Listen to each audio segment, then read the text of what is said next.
நான் சொல்கிற கான்செப்ட் என்ன அப்படின்னா, எந்த கிரகத்துடைய நட்சத்திரத்தில் அதிக பிளானட் சம்மந்தப்படுதோ அதை எடுத்து லிஸ்ட் எடுக்கிறோம், அதை வரிசைப்படுத்துகிறோம். இப்போ ராகு நட்சத்திரத்தில் 2 கிரகம் இருக்குது, சந்திர நட்சத்திரத்தில் 2 கிரகம் இருக்குது, சனி நட்சத்திரத்தில் 1 கிரகம் இருக்குது. இப்படி வந்து நம்ம லிஸ்ட் எடுத்து 9 கிரகத்துக்கும் போடுறோம்.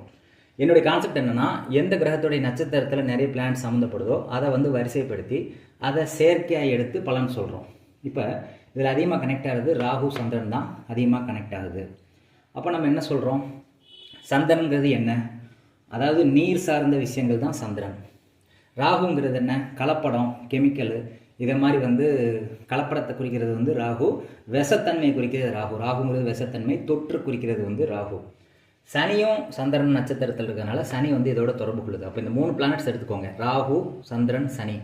சந்திரன், சனி, ராகு சேர்ந்தாலே நான் என்ன சொல்லியிருக்கேன், நேற்று வீடியோவில் கூட நான் என்ன சொன்னேன், சந்திரன், சனி, ராகு சேர்ந்தால் மது நிறைய அருந்துவாங்கன்னு நான் சொன்னேன். ஆனால் மது அருந்தும் போது